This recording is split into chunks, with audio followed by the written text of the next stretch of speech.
Hey y'all, welcome back to A Dash of Gratitude. I just got back from dropping my kids off at camp. Robbie has baseball camp this week and Serena is instructing at a cheer camp this week, which is so exciting. She usually attends that camp and this year she was invited to teach. So it's a little different, a little new, a little exciting. And when I dropped them off, I stayed at the facility and did some walking. And I got in a good walk workout. And now I'm home, and I'm hoping this week, since I have a little bit of time without the kids here, I will be able to check some things off my to-do list. One thing I want to get done today is a little bit of work in the garden. I need to harvest some garlic, build some structures for my tomato plants as well as my cucumber plants. And then I think I might plant some okra seeds as well. I think I'm going to plant the okra in the buckets where the garlic is right now that I'm about to take out. I might go ahead and harvest some carrots as well because I'm just ready to get those beds clear and I think they're kind of ready. I don't know, but we're going to do that today. Anyway, I thought I would pick up the camera and bring you along. I don't know what else we'll get into, but let's go. Here is how the garden is looking today. As you can see, I've already put up a little bit of structure on the cucumbers, and this tomato plant needed a little bit. This was like totally falling over, so I did build a little bit of structure there, but I need to adjust those and then build some for the rest. Look at how big those tomato plants have gotten. And then back here along the back wall is where I've got the garlic. All right, so this is the first time I've ever harvested garlic. And if you're new to my channel, we live near an interstate and you'll hear it in the background. Depending on the time of day, it depends on how loud it is out here, but you know, right now it's 10:30 in the morning, so we'll probably hear a little bit of action out there. But anyway, I'm gonna go ahead and put on my gloves. Apparently when you harvest garlic, if there are several brown leaves, that's a good indication that it's time to pull them out. But you also don't want to just yank them out by the stalk. You want to loosen the soil and then pull them out that way. So I'm really excited. They've been growing in here for a long time. I planted these in the fall. All right, here we go. Oh my gosh, it was a giant root ball. And the bulb is not very big.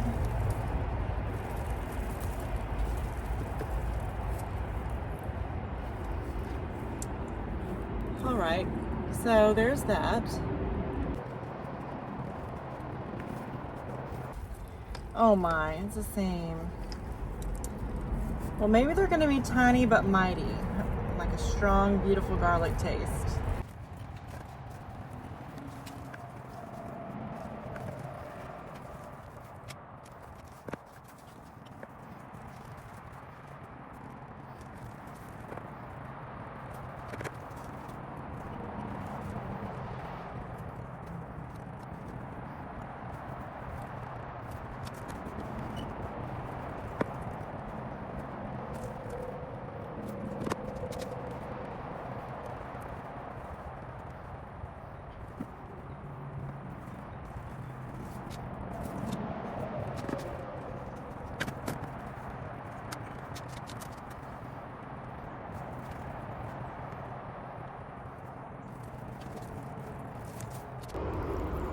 All right, well, it is what it is.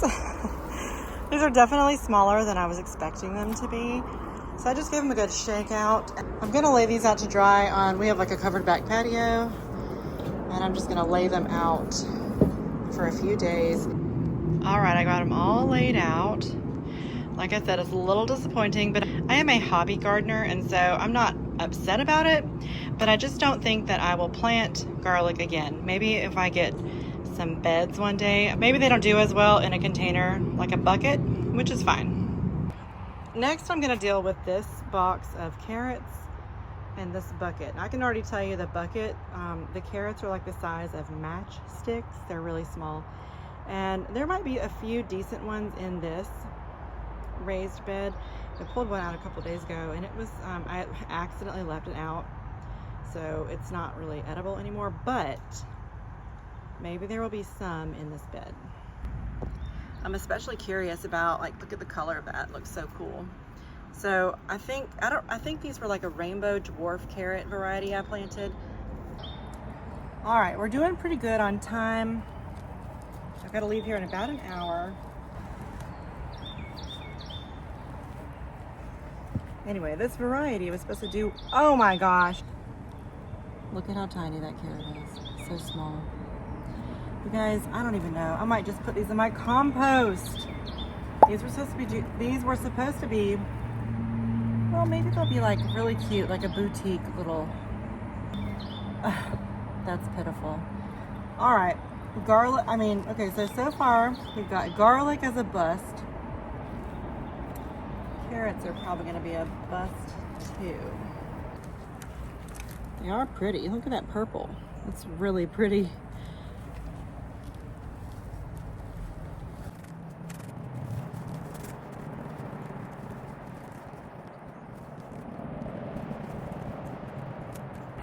It is really hot and sweaty out here. The sun isn't directly on me yet because of the shade that we have, but I'm gonna take a little iced coffee break. Serena and I have been on an iced coffee kick. We just buy like the bottle of cold brew out of the refrigerator section at the store and add whatever creamer. Sometimes I just drink it black, which is my preferred coffee, but today I added a little bit of heavy whipping cream. It's so delightful. It tastes so good. All right, I hope you can hear me okay. I'm going to build a couple more structures. I ordered these off of Amazon a couple of years ago. I think I've been using them for 2 years now. And they're sticks. They're green plastic sticks. One end has a point and one end is flat, okay? So they also come with connectors. And I just keep all of mine in a 5-gallon bucket. I picked this up at Lowe's. So what you do is you connect them with a connector. And usually I put like the pointed side down. And then you can stick this into the ground, build a few of them around whatever plant needs support, and you can connect them with these. So it's got like a little hook on both sides and it connects support to support. What I'm gonna do is I'm gonna add one more layer up onto the cucumber plant. So to do that, I'm gonna start with a stick and one connector. I'm gonna add that onto the top over there of one of the towers. And it's got 3 towers over there. Also, this set comes with zip ties that you can zip tie your plant onto. But I don't love that, and I just ordered some clips. They should be coming in soon. I ordered them off Amazon. I need some of these cross beams. 1, 2, 3. All right, let's go. I don't know if I said already, but I'm using a new tripod. So if you start tilting down and I can't see you anymore, I'll try to catch that real quick. But we've got the 1, 2, and 3, I'll call them towers built, and we're going to connect them with the connector. Okay.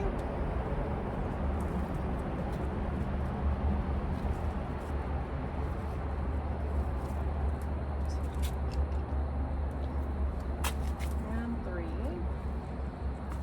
And I like these because you can pretty much build them however you want to. All right, I'm gonna lean this cucumber up over here so it can start climbing up this tower.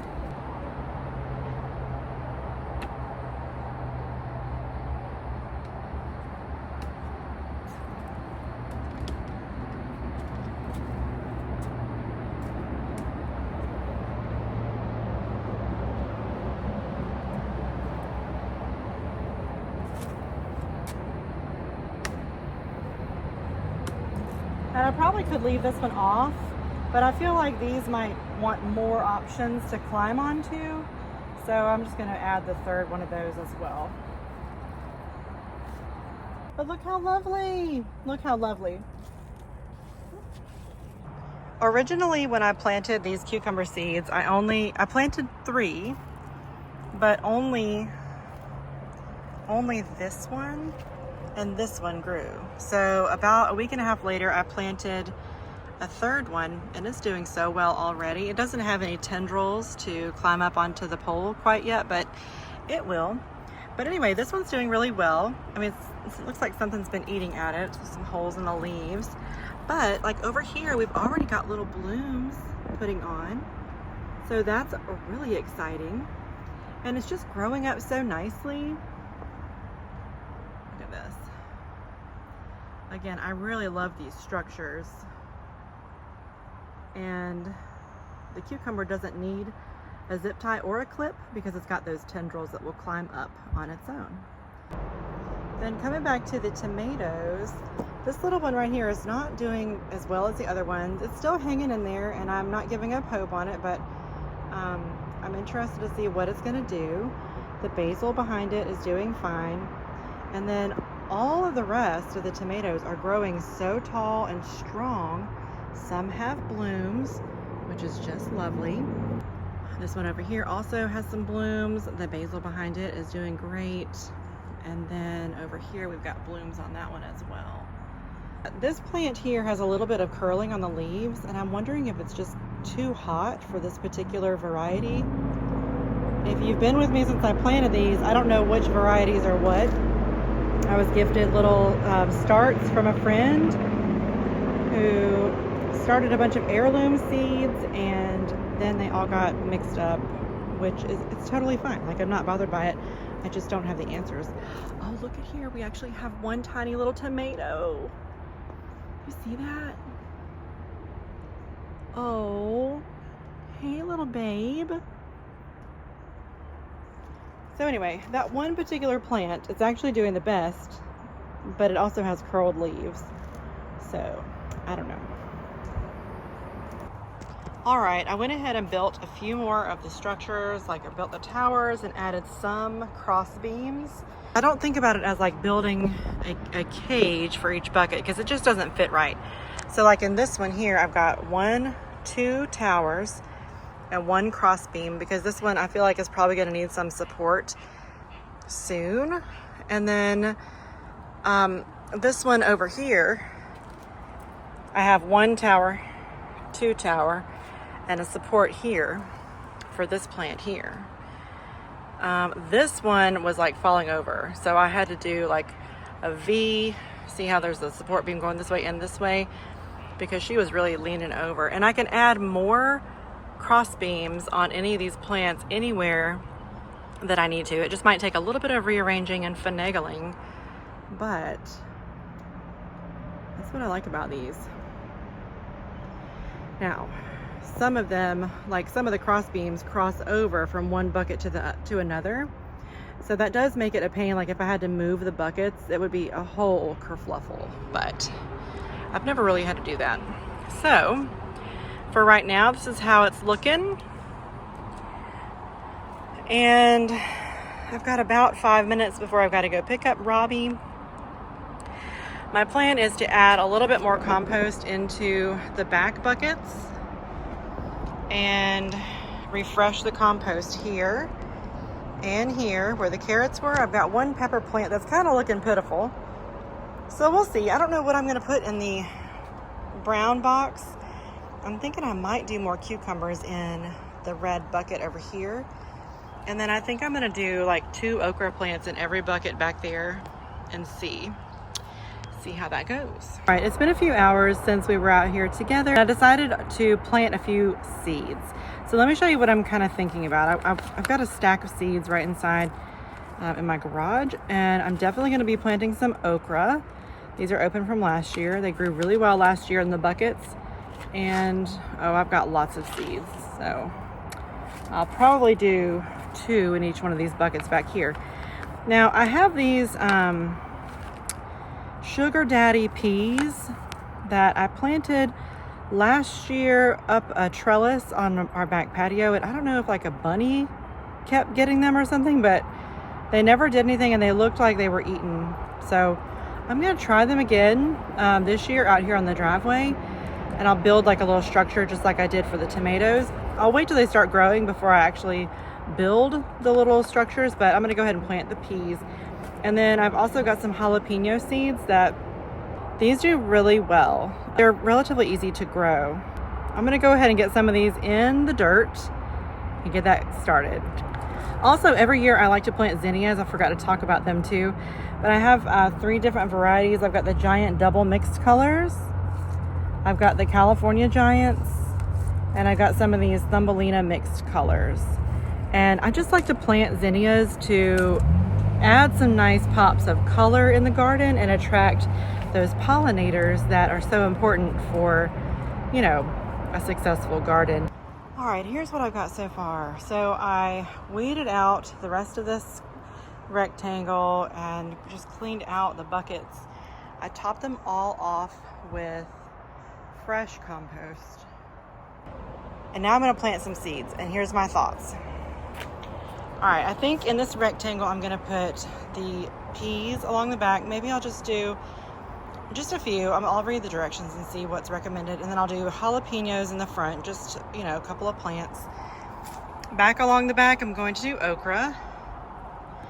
What did I decide to do here? I'll let you know what I do with this one. All right, so as I water in these beds, I'm just going to tell you what I did. So here where I'm watering in the brown rectangle pot, I've got the sweet peas in the back. I think I planted 4, which I know is a little overzealous, but I figured if I plant a few, you know, they're more likely to grow. Up front, I did 4 jalapenos, and I have grown jalapenos in this box before, and they did really well. Back here, I planted 2 okra. So, and they do pretty well in a bucket too, so I'm hoping they'll do just fine. I've never planted 2. I think I said that already. I've never planted 2 in one bucket, but I did today. And then this is just there's rosemary in here and oregano. And then down here, there's also a dinosaur. We've got a couple of those in our garden, and he likes to hang out down here in the herbs. But also in this pot, I sprinkled a couple of zinnia seeds. I think I did in that one as well, and this one too. Actually, I think I put zinnias in all of them because the envelope had more seeds than I was expecting. So real quick, along the back, I put 2 okra seeds in each one of those 4 buckets back there, the 3 red, the 1 white. And then other than that, nothing else is new except for a few zinnias throughout the entire garden. As I was editing this video, I got a package from Amazon, and I wanted to show you the little tomato clips. They finally came in. I'll be sure to link these down below. But what they are, it's just a basic, they're reusable. It's a box full, okay? And they're clear plastic, and they fold together. Let's see if I can get that to focus. It's gonna fold together and snap like so. And then to unclip it, you just press down and pull it apart, and then you can use it again next year. Now, I've not used these before, but I saw over at Appalachia's Homestead with Patera, she was talking about these and how she uses them. She's used them for a long time, and I really like that because it's nice to be able to reuse things if possible. And like I said, the stakes, the buildable stake structures that I got came with little green zip ties, but you can only really use them one time, and then you cut them off, or like you can't undo them and then reuse them again. So I'd been using those zip ties, no problem, but I was running out of them. So that's why I went ahead and made this purchase, and I'm glad that I did. I hope they will do as well as I want them to do. And, but yeah, I just wanted to share something that might be really awesome that maybe you had not heard of, and maybe it will be helpful for you in your garden. I don't currently have any tomatoes that need to be attached yet, but let's just say this one needed to be done. Let's see if I can do this with one hand, just for demonstration purposes. So you'll hook the clip around the plant and then attach it over where you want it to go. And it'll just help, it loosely holds it up for a little bit of added support. But this one doesn't need that right now, so I'm not gonna keep it on there, but I just wanted to show you how that would work. Here's my other garden dinosaur, a little Stegosaurus. He hangs out in the herb garden. He used to live in the strawberry bed, but we moved him over here because I couldn't see him with all the leaves growing so big. So anyway, we like to keep them hanging around. Thank you so much for adding a dash of gratitude to your day. I'll see you on the next video.